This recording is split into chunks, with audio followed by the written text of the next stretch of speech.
colleague and a mentor years ago said to me, they said, Angela, nothing is going to happen with academics or curriculum or learning unless kids really feel a sense of belonging and a sense of that they have space and place and voice in the classroom.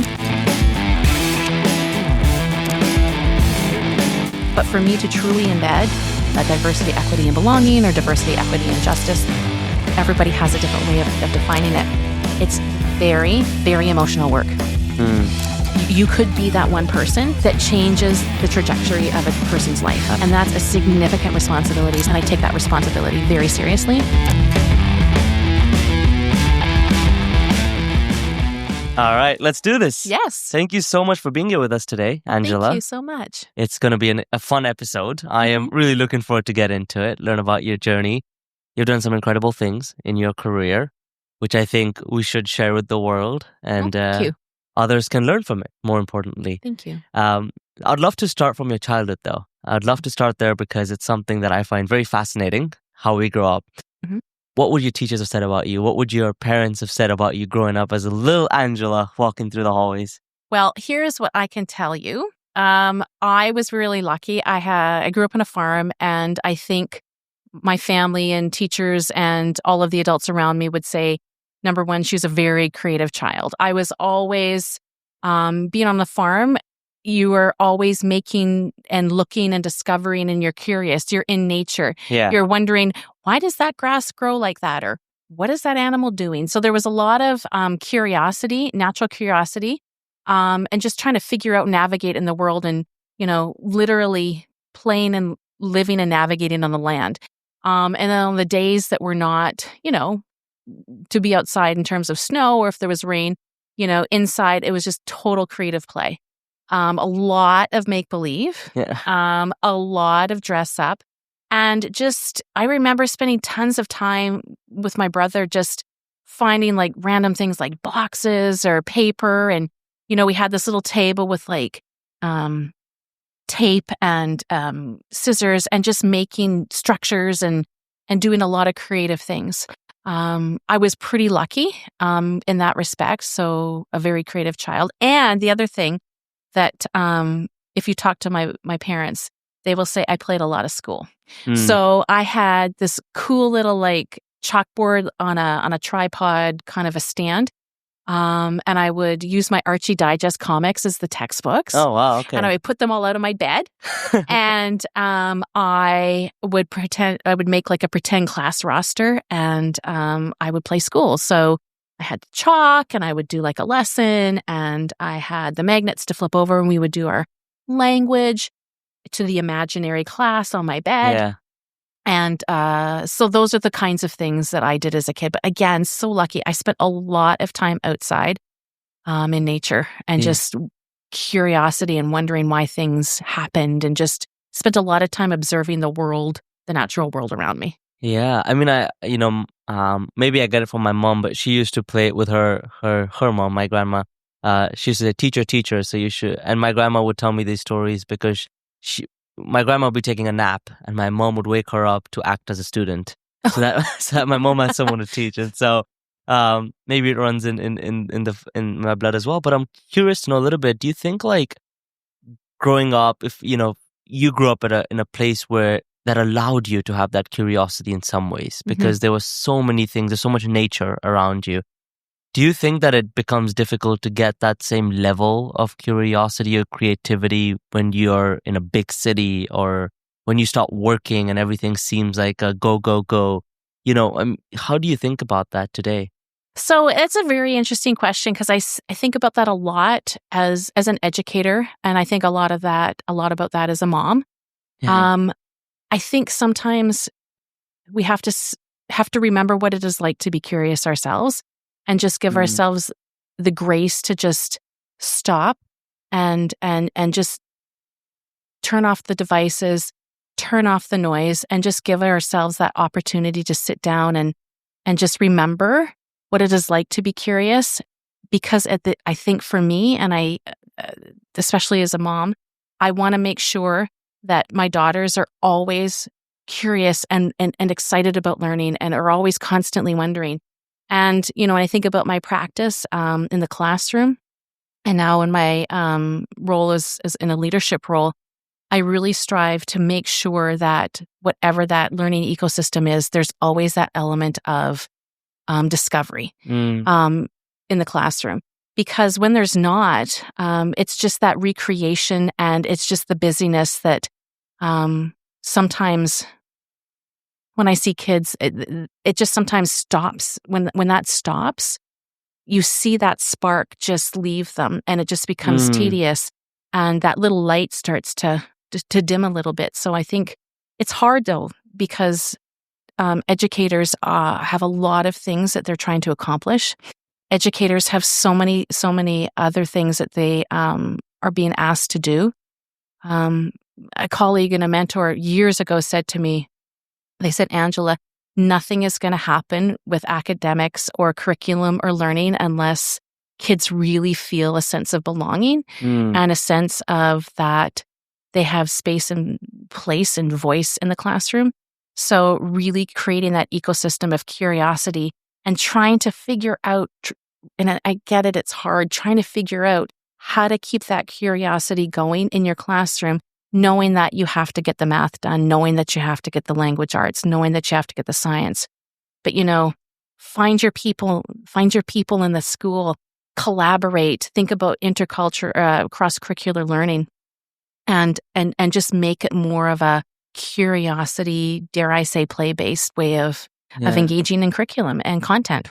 Yeah, and to some extent, it is easy to follow the curriculum, and it is easy to not do those things, right? Especially when there's so much going on. And I think, one of the things I've noticed with incredible educators that I've spoken to, it is that there's a lot of genuine love for the craft.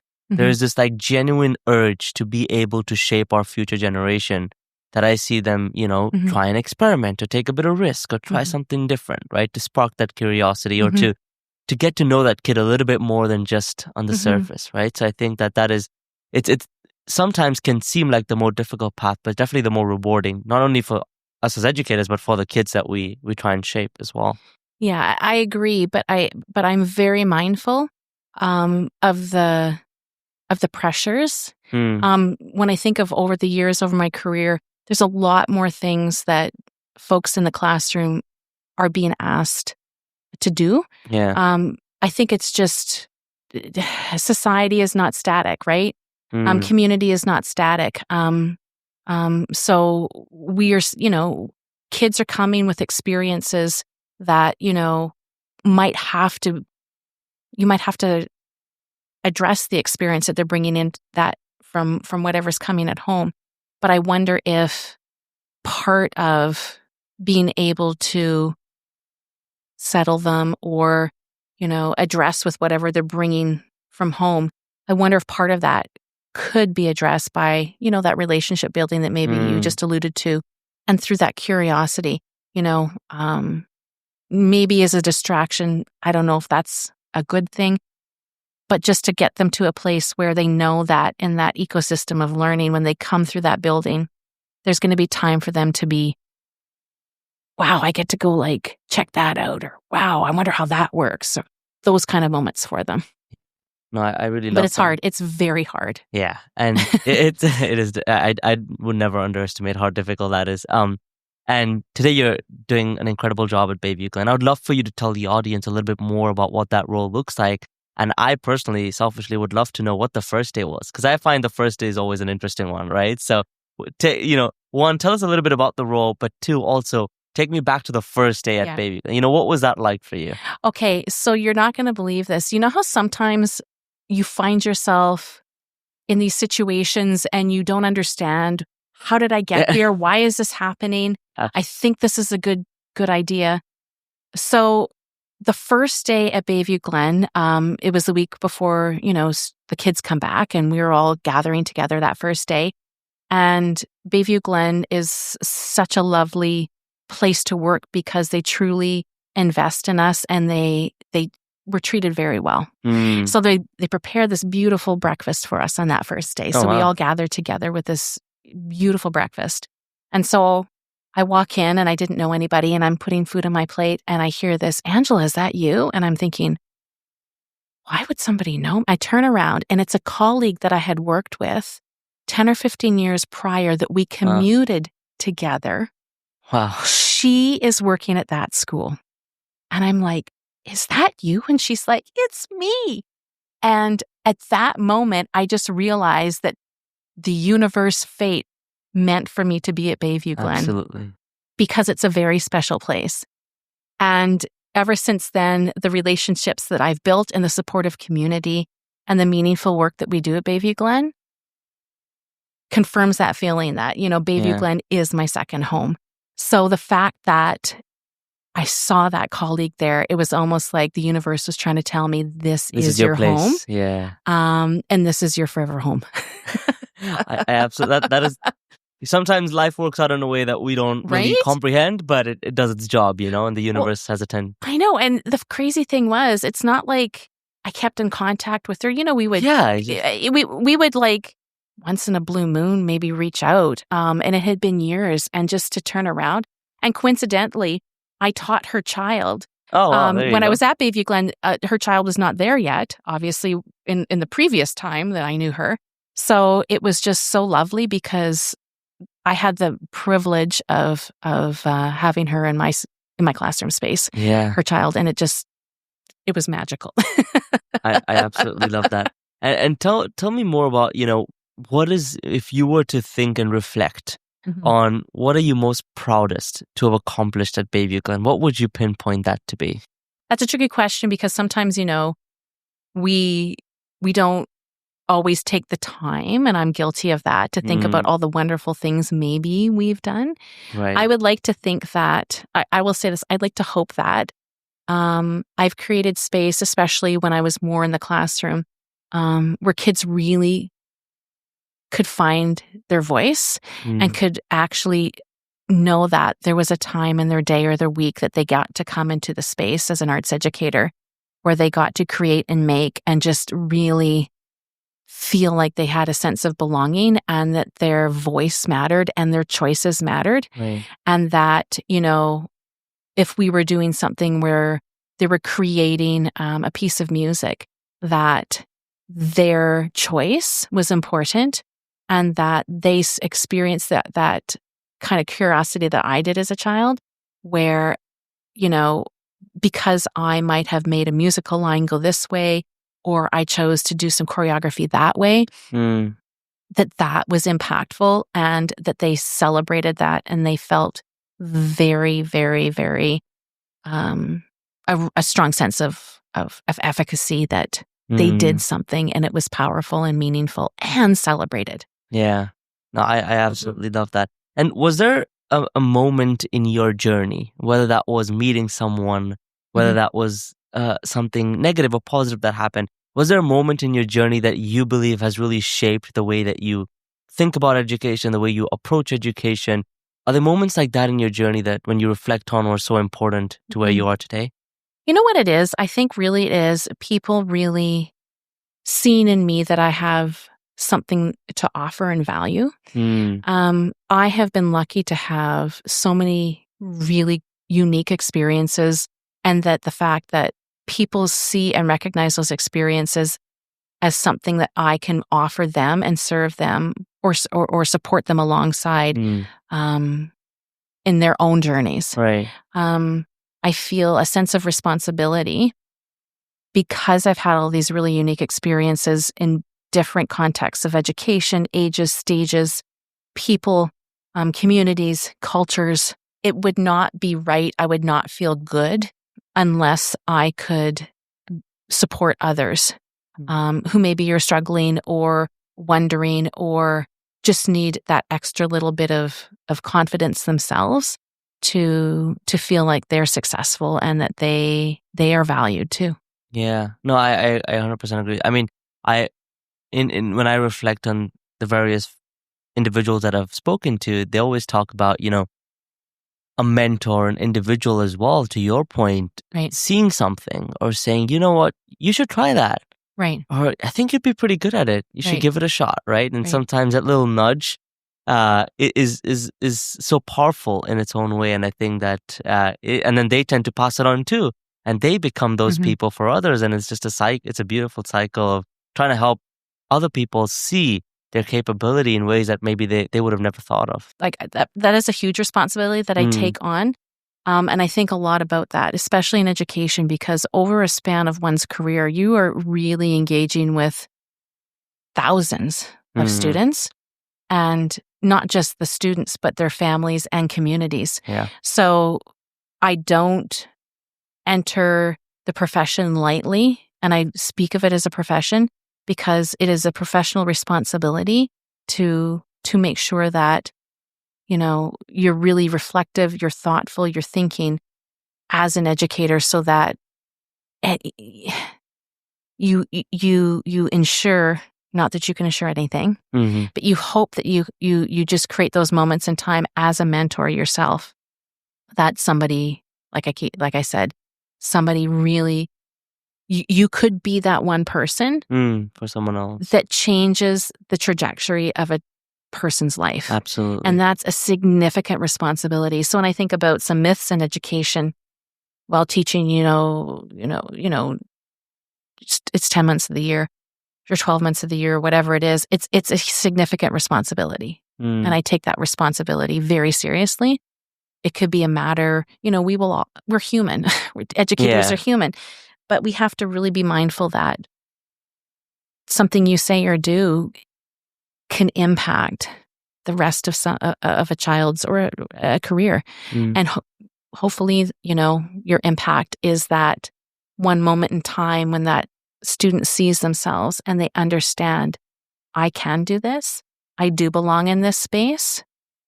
And if she believes in me, I believe in myself. Yeah, absolutely. No, I 100% agree with that.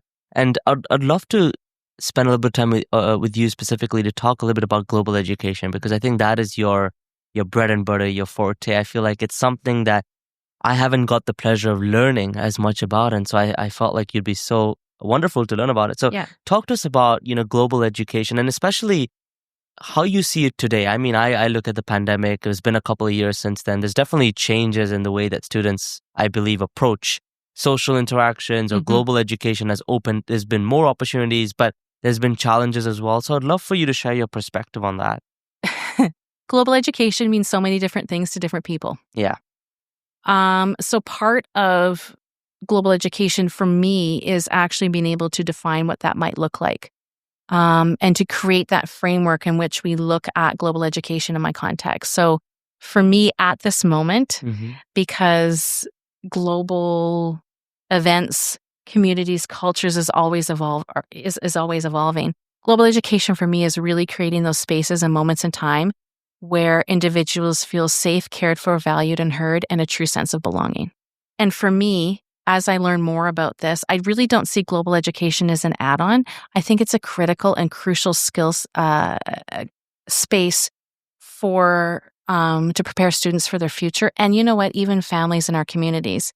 Because I think in our interconnected world, when people talk about being future ready, it means being globally competent.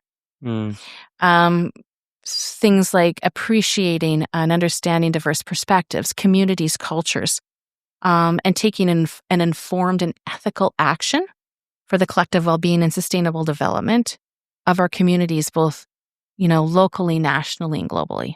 Right. It was interesting. This is a plug for the CBC. I listen to the CBC Radio 1 every morning as I drive in. I even have a CBC mug.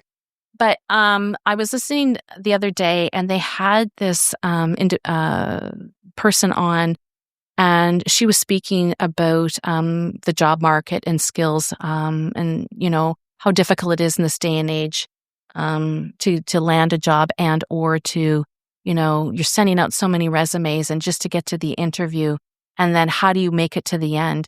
And some things that she was saying I think she was like a career coach, let's say, type of a person, or a job seeking coach.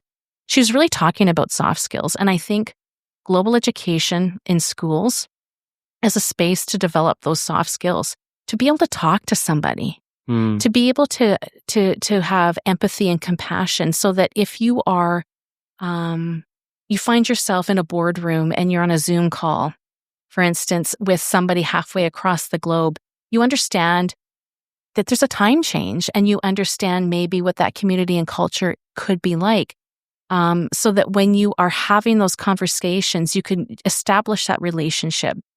Something else that she spoke about were soft skills related to just even knowing things like that, again, that the compassion and empathy, just really understanding how to navigate and having conversations with people. Or I even think of things like if you are in the medical profession, understanding that you're going to have a diverse group of people that you could be treating and patients, understanding the culture and customs of those communities to know how to interact with them so that their care is being done in a responsive way, so that their aftercare is done, so they can understand what you're saying, and thinking about language barriers.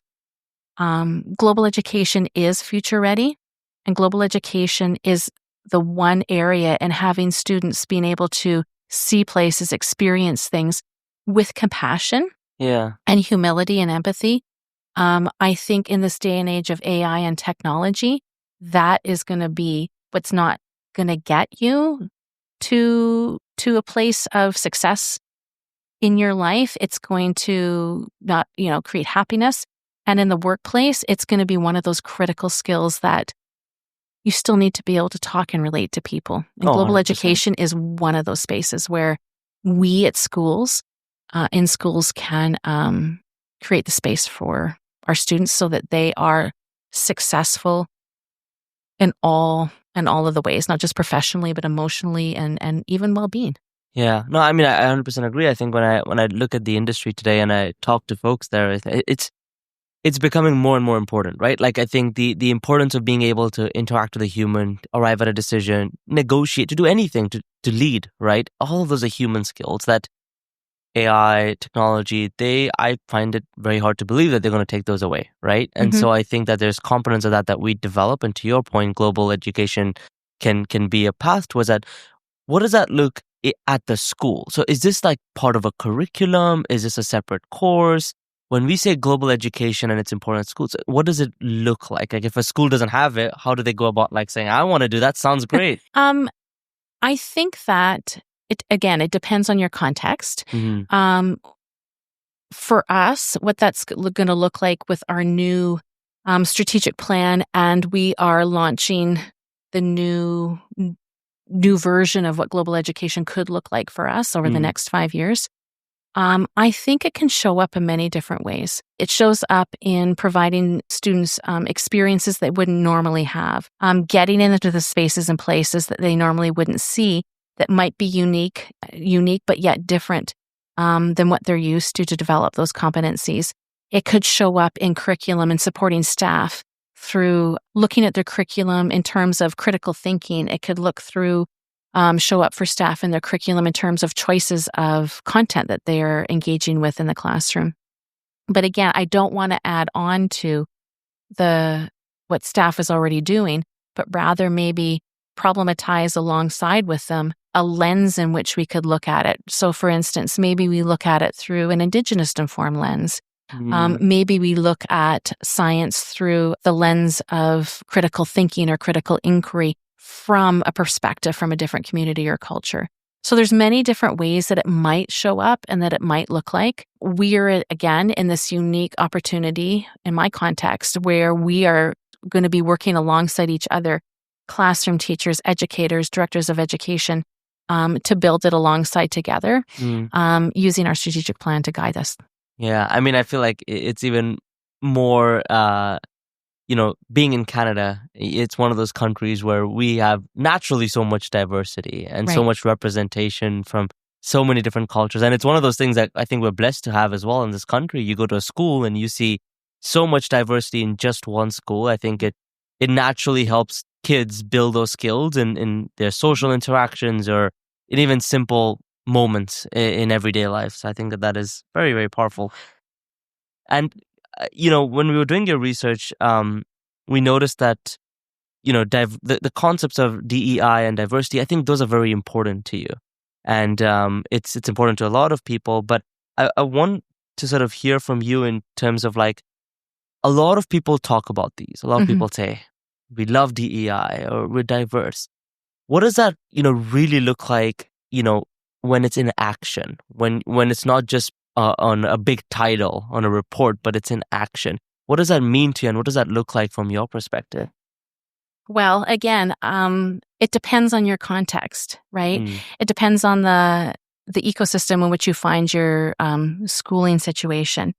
But I feel like in order for that to come to life, as opposed to, folks like Paul Gortsky might say, the optics of diversity, equity, and inclusion and belonging, you have to purposefully work very hard and diligently to see and question why folks initially don't feel maybe that they belong in a particular context. And you might even consider really critically looking at some metrics that you might have to inform where you might want to look for those reasons as to why people don't feel to belong.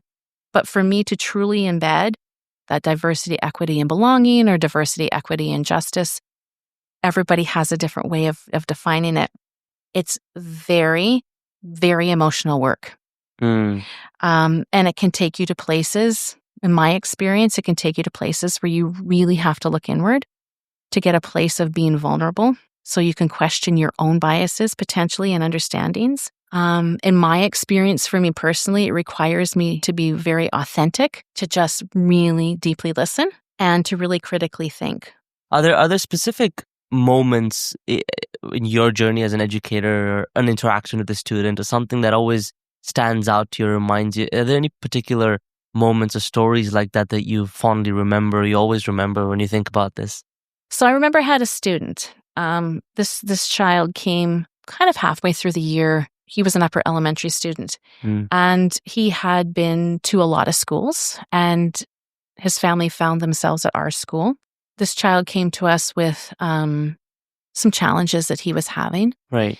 And he was a child that didn't look like most of us in the building. At that time, I was a music educator. And so when he came to me, he was extremely musical.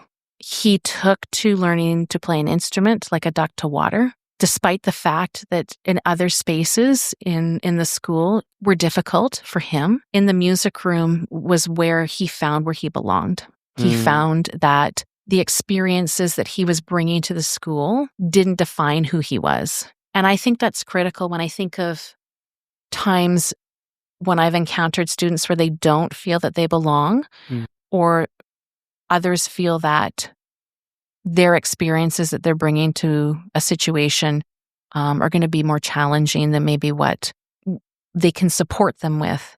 Spaces like a music class or an arts class or global education, experiencing a different place in the world or a part in the world, these are the things these are the spaces where students can really find their authentic self and just be themselves.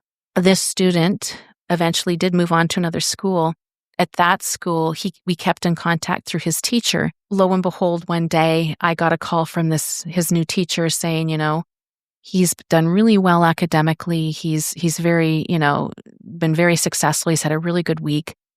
His reward was to call you.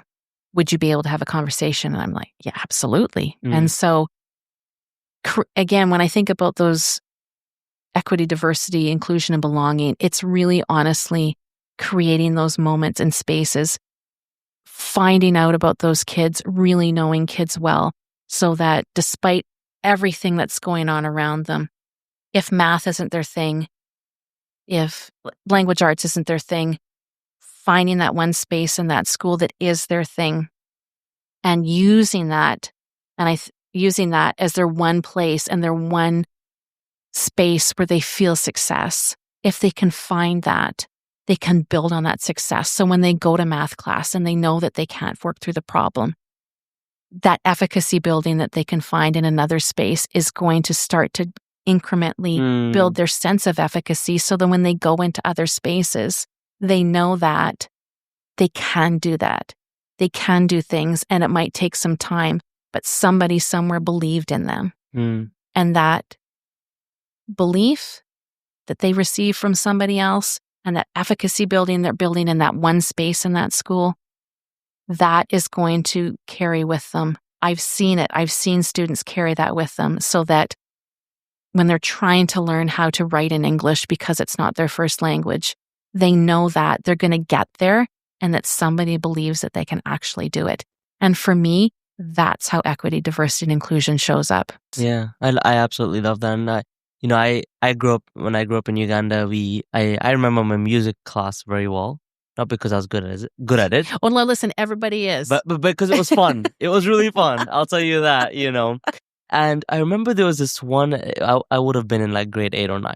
And we used to have our exam, and our exam wasn't like anything written, but we would have to sing, which I was like, okay, I was really bad at singing. I remember at the time, there was one student who had just moved to Uganda. English was not their first language, but their norm had always been you sing something in English. That teacher decided to just throw that out of the park and said, music isn't about a language. It isn't about being able to say a word or pronounce it correctly. Music is about expressing yourself or being able to, it's much deeper than just a language. And so, he was one of the first teachers that said, sing whatever you like in whatever language you like, or whatever you feel comfortable.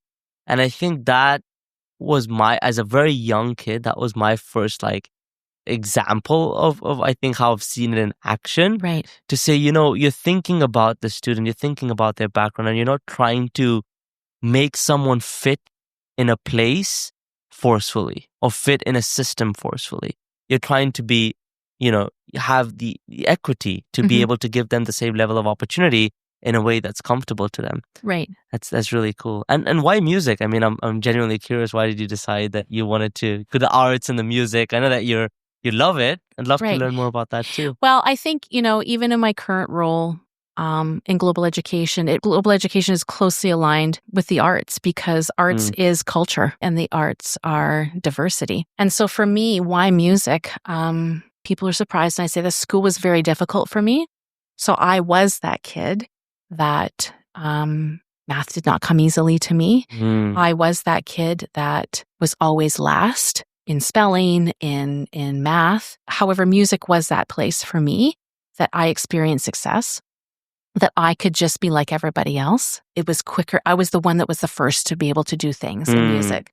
So again, it's that efficacy building. And my, there was always music in my house. So it was just my dad was a drummer and my grandfather was like a saxophone player. So that's what I think that's why music. Yeah. Am I allowed to ask you for your favorite artist or? Okay. So listen, it's funny you asked me that because most people think when they think of folks that work in the arts, they think of the traditional kind of, right, yeah, the traditional paradigm. I grew up in a household, like I just said, my dad was a rock drummer in high school and university.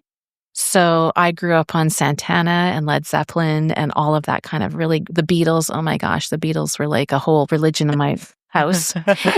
And then, so that was for my dad. And then for my mom, it was all of the soul, the R&B, the disco era in the 70s, the ABBA, all of those kinds of things. So in terms of genres, it's more rock. And it was hard because when I went to music school, when I thankfully I had music, or else I never would have been able to go to university because the audition was to get me into the university and the grades were not so hot. But I was the only one. Even though, music was that space where it was an equal playing field for me. When I got to the higher ed, for my undergraduate, I had never heard a symphony before.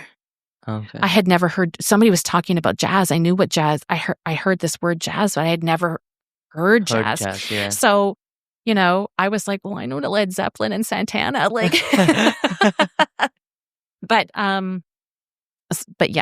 yeah, so music for me in terms of genre is like rock. There is nothing better than being in an arena show when Slash is playing in Guns N' Roses, or, I'm in an arena show and, Ricky Martin, Enrique Iglesias, and pit bull, like the whole vibe is going. Yeah. Were you able to attend one of their concerts? Yes. Yeah. Okay. Or even, you know what, so one of my bucket lists is I have not seen them yet, but I am desperate to see the Hallucination. An electric powwow I discovered when we came back to Canada. That is like my next on my bucket list. Okay, yeah. I have to go see the Hallucination perform. That's very cool. The most recent one I went to was Coldplay, which was... You saw Coldplay? Yeah. I saw Coldplay in Abu Dhabi. It was beautiful. Oh, wow. Beautiful show. Yeah. But actually last night I was at a CanCon concert, Chilliwack. Oh. It's a Canadian, classic Canadian band. And I don't think I've heard them. But... You have to. Okay. You know what? For me, once you start listening to their discography, you'll be like, I think, but yeah. I'll add it to my to-do list. You'll add it to your to-do list. And you pursued your doctorate from Arizona State University. Yeah. When we were doing a bit of reading, there was a focus on goal setting and student engagement. Yeah. Two very, very big words in education: goal setting and student engagement. Yeah. Now, I'd love to know, maybe just share with us what were some of the most interesting things that you found, because when we say student engagement, it could mean a million things. Right. Everyone's trying to increase that engagement, especially today. But when you reflect on that, what does that mean to you? So it's funny that you're asking me this question. And when I think back on that time, I just was fortunate to, whenever I have gone back to education, a master's, doctorate, whatever, it always has come at a time in my life. And again, this goes back to that curiosity. I think back when I was a little kid, right? Something in my practice, I needed to really step back and reflect and figure out not only what was going on, but I really needed to step back as like a professional learner, teachers are professional learners, to think about what was really happening and really thinking about like a challenge that might have been challenge of practice that I might have been seeing. So some things about that work that I did was student engagement. And for me, again, it's about creating that space where students can find those like efficacy building pieces. So some key findings, I think, for me were when I created the tool of the goal setting tool, for instance, of starting from a place, having students start from a place of thinking about a subject area that they had to take, like a required subject area, starting from a place of let's just lay it on the table. What is super frustrating for you? What is the hardest thing for you? And let's just lay that out on the table. Like I said, maybe it's, you're new to a language and you're frustrated because you want to be able to write in the new language, or you want to be able to speak to your friends in the new language. That's so frustrating for you. Just get it out. Let's just get it out there. From there, moving directly to what do you already know about that subject area? Obviously, you know something about it. So for instance, you know that you can, like you alluded to, you can sing in the language. You know that you can understand some words in that language, let's say. You watch a movie and you can get the plot. Exactly. You already and then once I saw students making that list of what do you already know, it started to become bigger than what was frustrating for them. So then it allowed students to start from a place of strength, of efficacy, that they already realized that they do know some things, but there were still some challenges that they had. The next step is going to ask students, okay, so these are the things that are frustrating. These are the things you know. What do you want to be able to accomplish in the time that you have? What is most important to you for you to know?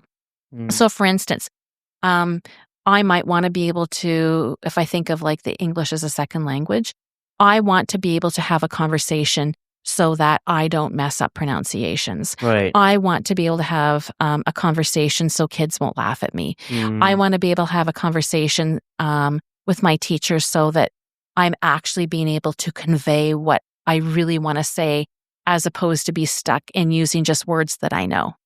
So you identify where you want to go.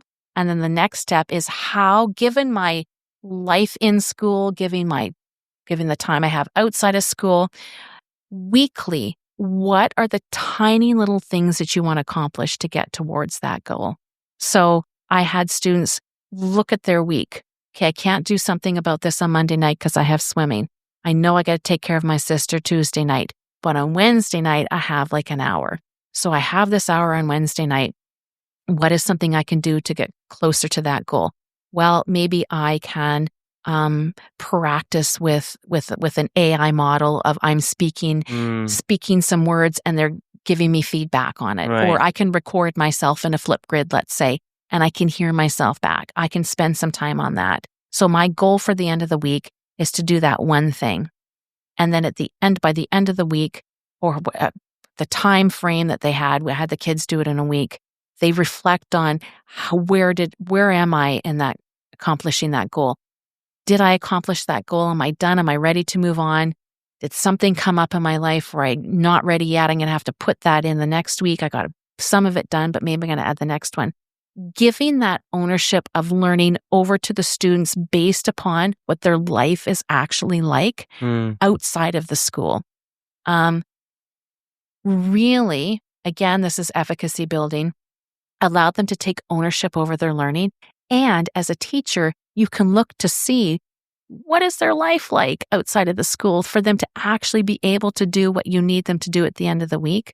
And what did they self-identify in terms of what's struggling, what's tricky for them and how they want to accomplish it? It was a powerful thing when I was the educator working with students on that. There were things that I assumed, my own bias assumed that when I looked at what was frustrating for students and what they wanted to accomplish, it was powerful for me as the educator to see that piece. So I really, truly understood that student so that I could support them in accomplishing those goals. And then in concert with that, I could see, okay, I need to get them to XYZ point. Here is the path. I can support them because they've identified how to get there, and we're going to get there together.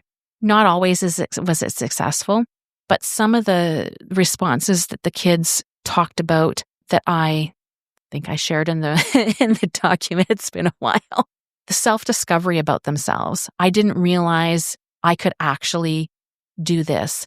I thought that I would never be able to do that. So powerful.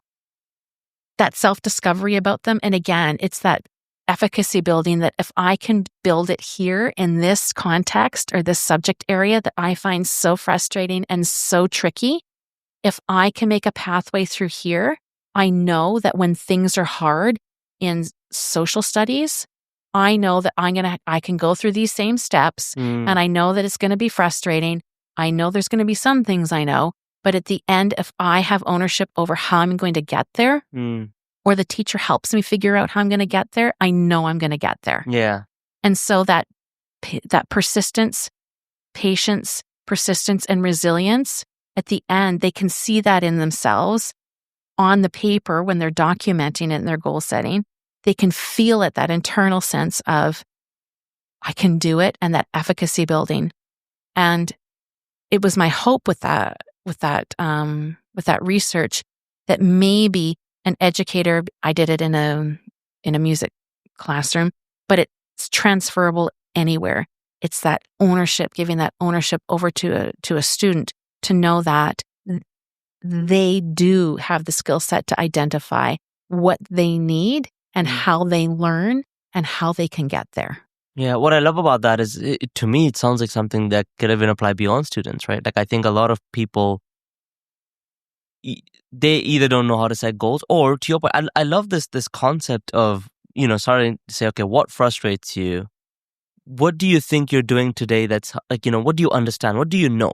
Right? And even if I think of one of the goals I have, like, the list is longer, but we don't make that connection, or we don't think about it in that way. And to me, that is something that even I could use. I'm sure a lot of people could use it as, beyond just the classroom. Now, sometimes I would need to take that advice myself. Yeah. But I don't know, when I was working with middle school students, I saw that happen. Yeah. Like, when you think of, like, your findings, or, from a dissertation or research or whatever, the significance of the findings, it wasn't, I can't say that the findings were so significant that, I've discovered something new. Yeah. But for me, those students that did find something, that is significant. If it impacted 3 out of a larger group, it didn't matter to me. Those 3, Yeah, exactly. that matters. Absolutely. They, again, when I think of like that equity, diversity, and inclusion, they had choice and voice over their own learning. Mm-hmm. And they were able to do it themselves. I, as the educator, could support them on that journey because I better understood where they were coming from. Yeah. I mean, I always say this to people as well. Like, we all try and make this really large impact, and we have this desire to help millions of people.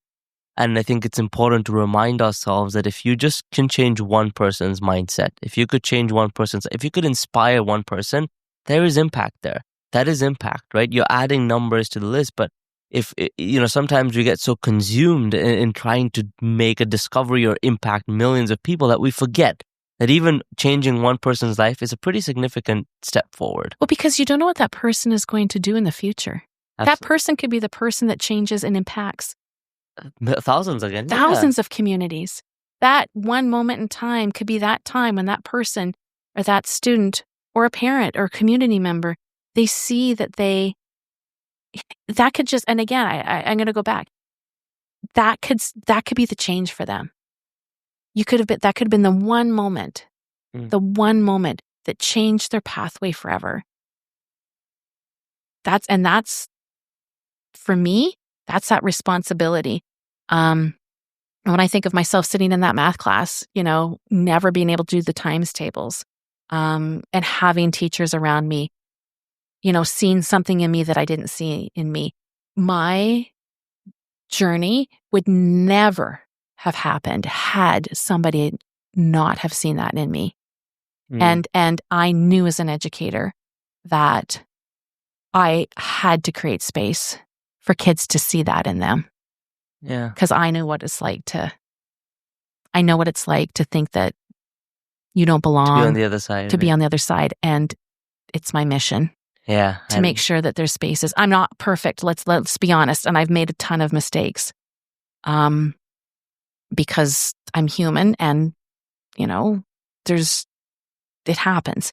But if I can create spaces for students to feel that they can, despite odds, despite pressure, despite what people perceive that they should do or can do, if I can create that space where they find that they can have that choice, that's what it is for me. That's magic. Yeah, that's what the magic is. No, I love that.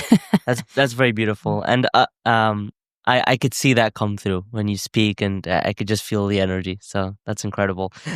We'll shift gears to a rapid fire round. So what I'll do over here is I will give you a question, and you could give me a quick response, or you could take your time, whatever works. I just call it rapid fire to shake things up. First question is, what's one thing you have changed your mind on recently? Exercise. I should never be allowed to throw a ball or play a sport because it's just not pretty for anybody. However, about 3 years ago, as one starts to go around the sun a couple of times, I really invested in myself and exercise, and you hear everybody talk about it. You hear everybody, you read about everybody, all the things they say about exercise and taking care of yourself. And once I did it, I'm hooked. So I do weight training, and it's not always consistent these days, but I will never not ever have part of a regular workout or exercise in my life. It's true. Yeah. And I think what most people don't realize is it's all in here. The how much it impacts you mentally, the way that you feel, the way that the energy it gives you. Yeah. People always, I think people tend to think, oh, working out, I'm trying to build something physical. Right. But a lot of it is mental too, right? Like you get so much in return, mentally, emotionally, energy-wise, that you can never get anywhere else. Yeah.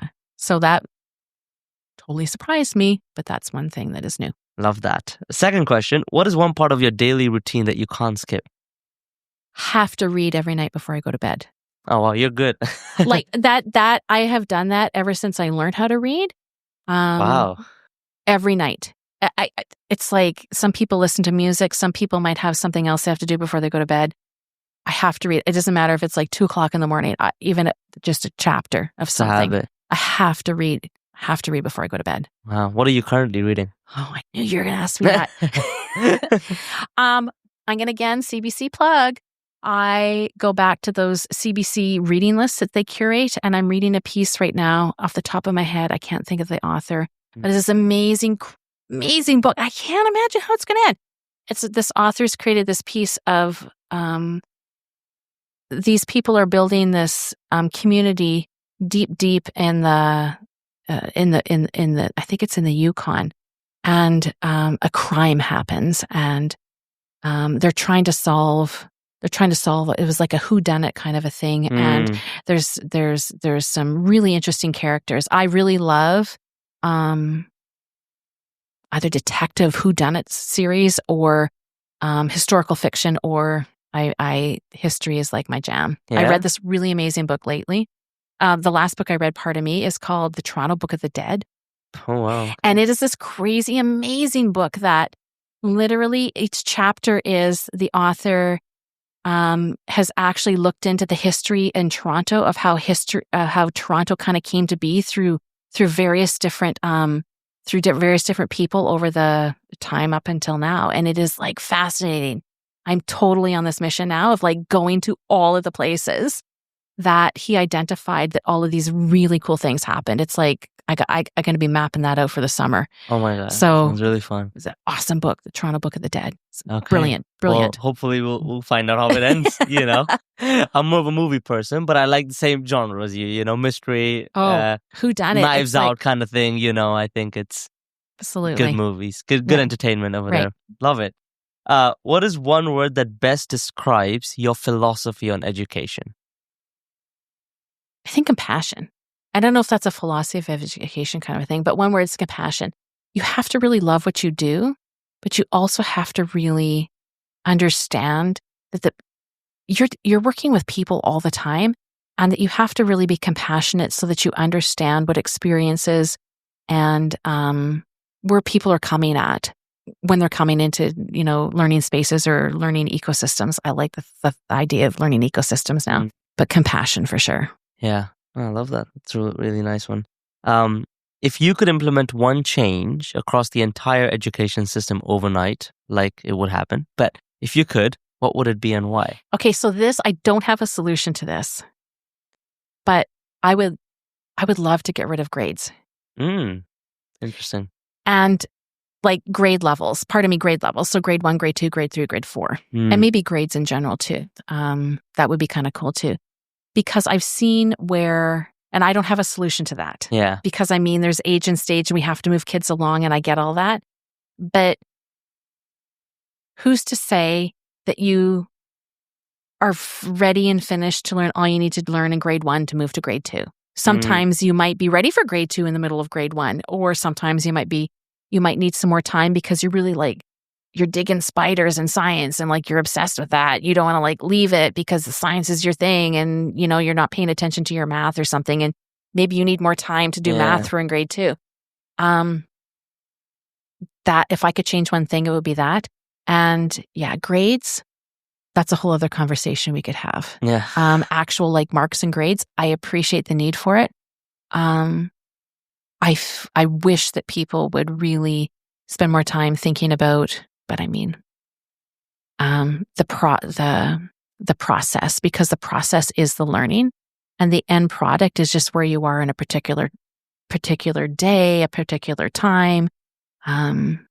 So those are the two things. Yeah, I mean, two very important things to think about that I also don't have the solution for.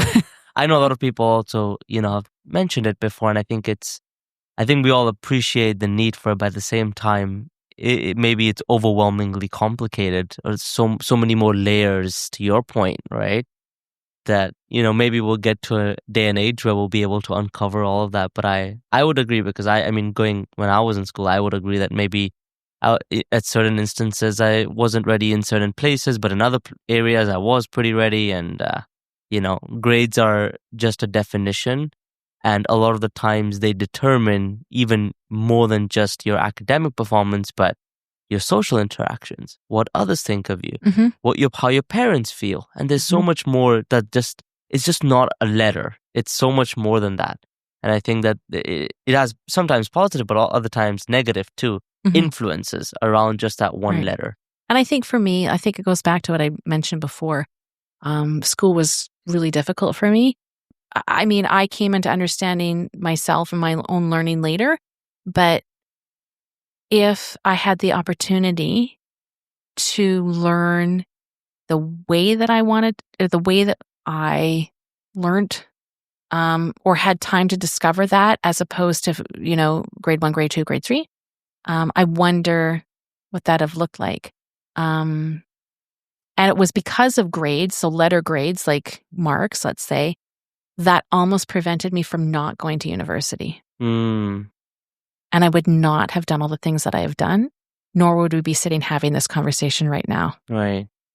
Had I not had music as that thing to get me into university. If it was only grades, I would have never been able to have gone to university. Yeah. No, that's fair. All right. Last question on the rapid fire. If you could swap jobs with anyone for a day, who would it be? Okay, so I have to have two. Okay. You have to give me two. Yeah. One is I would love.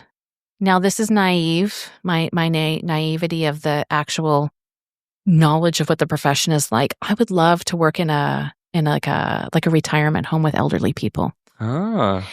They have such cool stories. Yeah. And such cool experiences, like in the capacity of like an activity director or something like that. I would love to work in a place like that. If I could also have another career, I would have loved to have been a detective.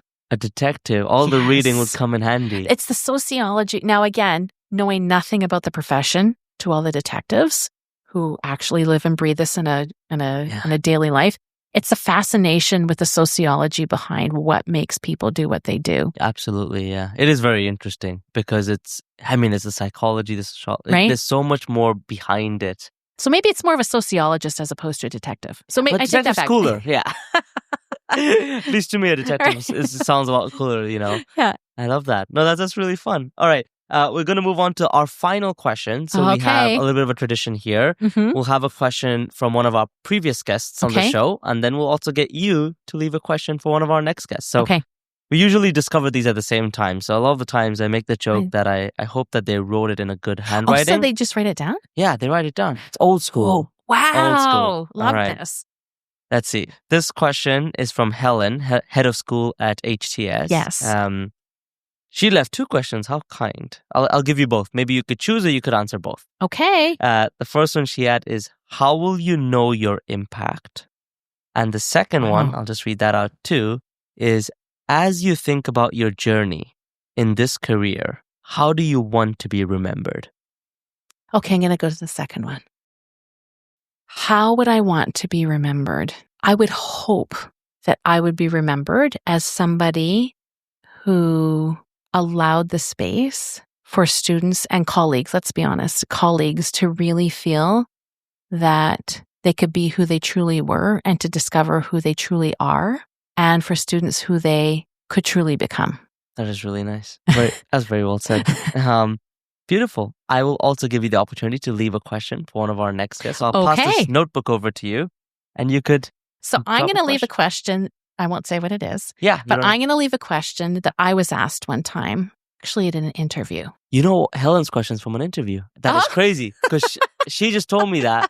And that question that you chose to answer was the question that she received in an interview when she was 23 years old. Wow. For her first teacher job at Dufferin Peel Catholic District School Board by a principal. Okay, so maybe at some point I will cross paths with her and I'm going to ask her how she answered that question. Yeah, I know how she answered it, but I'll let you discover that yourself through her. Okay, I'm going to write this question down. Go for it. Oh my gosh, I apologize. My printing is... I'll find out when I read it. Yeah. You need to read it before. Yeah, and I hope for the best. Yeah. Thank you so much. No, but it's been an absolute pleasure, Angela. Thank you. Thank you for sharing your grace, your energy, your stories, your experiences. It's been a joy. Thank you. I could spend all day here too.